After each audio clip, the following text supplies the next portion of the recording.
예수님께서 말씀하신 대로 이 제자들은 다락방에서 기도하며 성령의 임재를 기다렸습니다. 그리고 오순절이 되자 성령이 제자들에게 강력하게 임재했습니다. 그리고 모든 사람들은 이 성령 세례를 받게 되는 말씀이 오늘 이 본문에 기록이 되어 있습니다.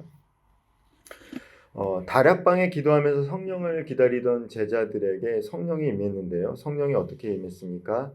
급하고 강한 바람 소리와 함께 임했습니다. 불의 혀처럼 갈라지는 것들이 그들에게 보였습니다. 성령은 같은 장소에 있던 많은 사람들이 기도할 때 임했지만 각 개인에게도 임했습니다. 3절 말씀 제가 읽어보도록 하겠습니다. 마치 불의 혀처럼 갈라지는 것들이 그들에게 보여 각 사람 위에 하나씩 임하였더니, 이처럼 성령의 임재는 공동체적이면서도 지극히 개인적으로 한 사람 한 사람에게 인격적으로 다가온 것들을 알게 됩니다. 제자들은 성령의 임재 이후 완전히 새로운 사람으로 변했습니다. 그들은 성령 안에서 능력을 얻었고 그 권능을 통해서 복음을 증거했습니다. 우리가 성령을 충만함을 간절히 바라는 이유가 무엇입니까?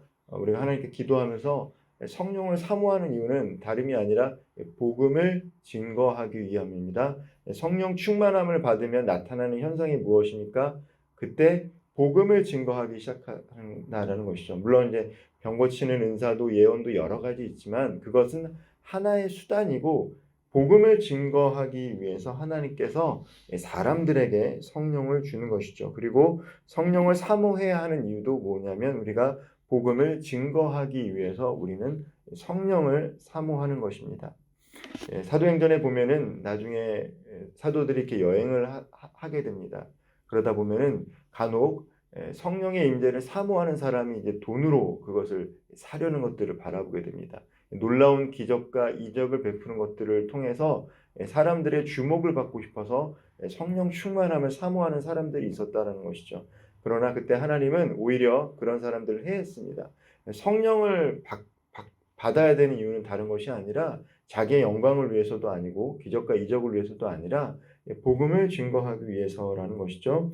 오늘 우리도 성령 사모하기를 기도해야 할 줄 믿습니다. 간절히 사모하고 기도할 때 하나님께서 성령 충만함을 허락하실 때 우리 또한 이 가정에서, 이 직장에서, 또한 교회 안에서 아직 믿음이 없는 자들에게 믿음을 줄 수 있도록 복음을 증거하는 사역들을 감당하게 될 것이고, 또 예수를 믿는 사람들이라 할지라도 믿음이 연약한 자들을 잘 세워갈 수 있는 귀한 사역들을 감당하게 될 줄 믿습니다.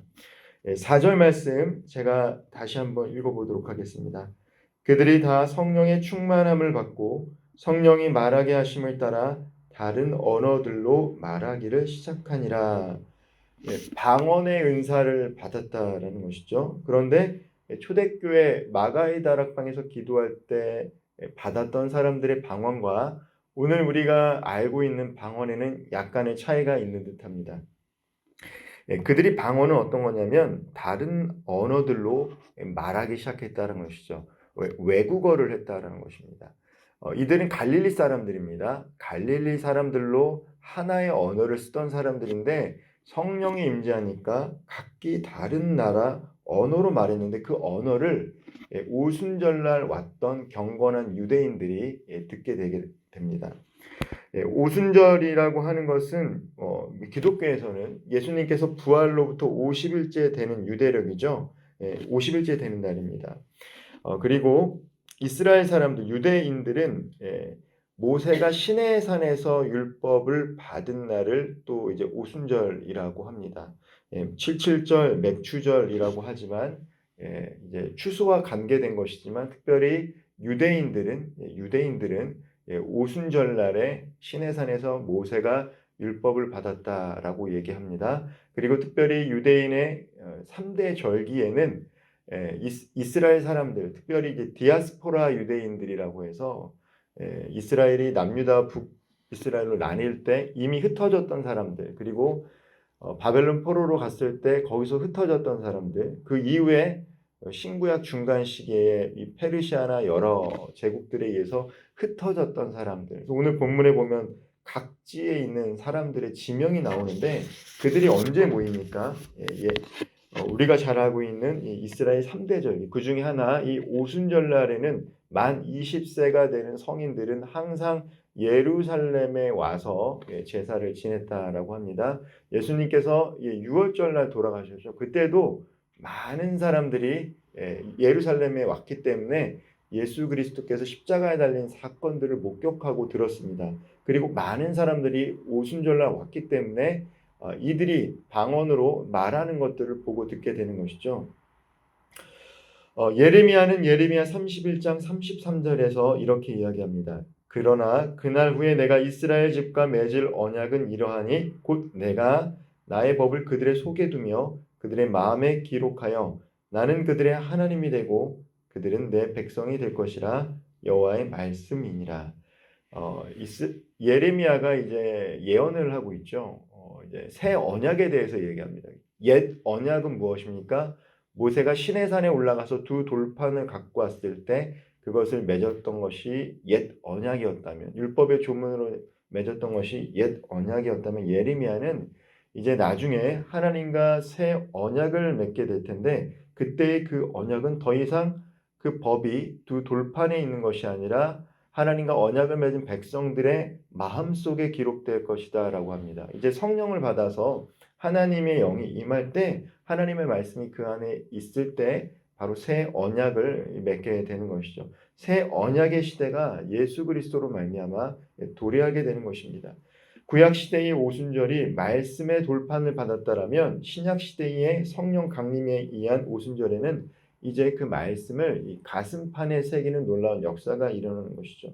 특별히 이 바데인과 메데인, 엘람인과 또 메소포다미아, 유대와 갑바도기아, 본도와 아시아, 부르기와 밤빌리아, 애굽 및 구레네 가까운 리비아 여러 지방에서 사람들이 왔고요. 로마로부터 온 많은 순례자들이 있었습니다. 그들이 예루살렘에 왔습니다. 제자들이 하는 방언을 다 듣고 놀랐습니다. 앞서 이야기했지만 왜 놀랐습니까? 방언이 그들이 말하는 외국어였기 때문입니다.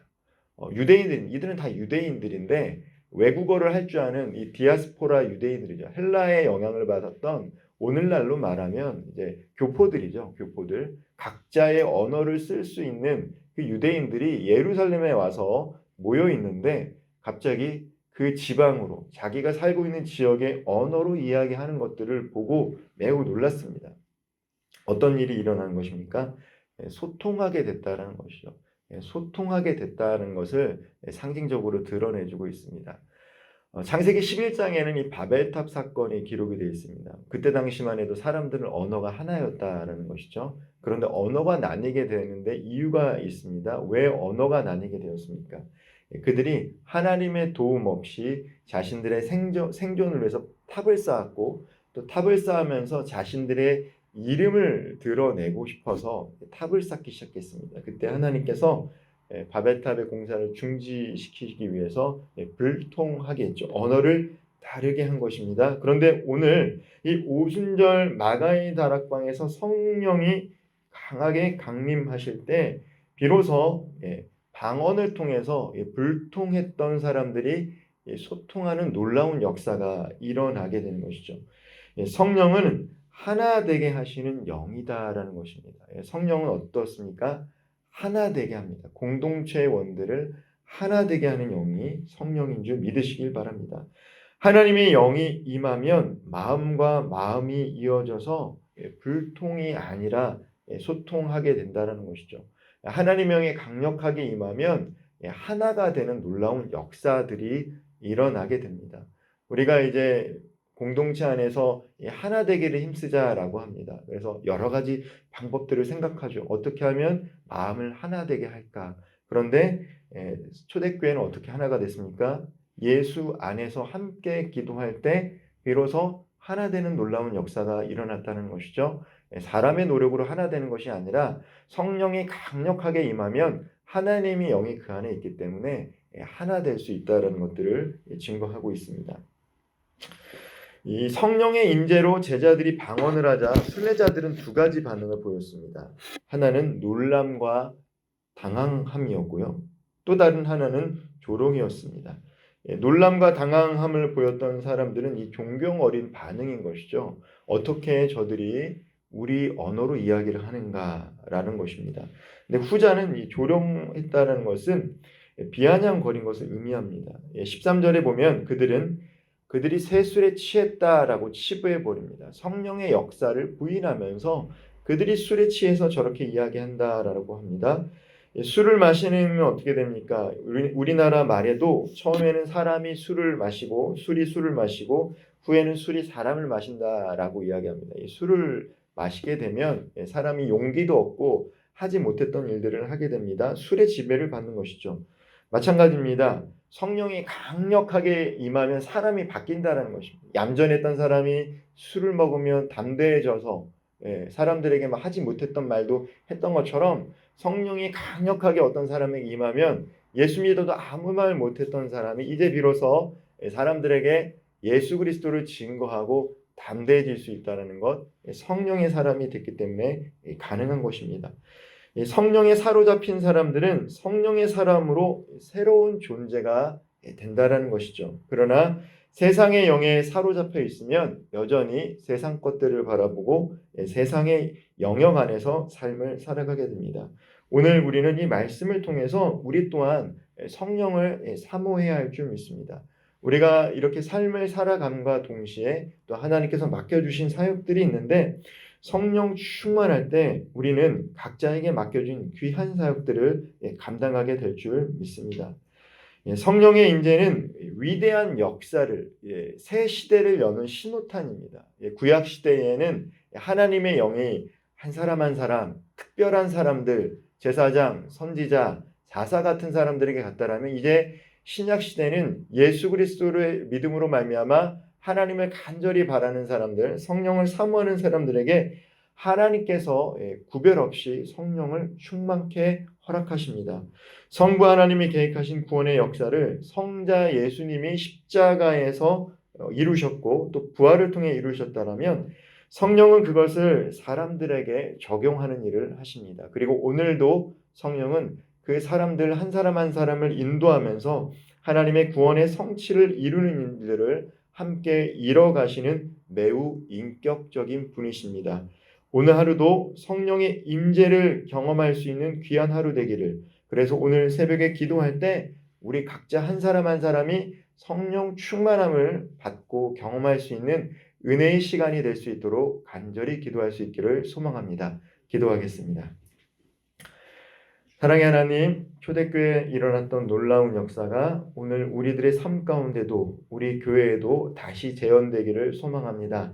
예전에 있었던 한순간의 일로 그치는 것이 아니라 오늘 이 사건이 우리 개인의 삶과 우리 공동체와 우리 교회와 한국교회와 이 나라, 이 민족에 일어날 수 있도록 모든 성도님들이 간절히 소망하며 기도할 수 있도록 인도하여 주옵소서.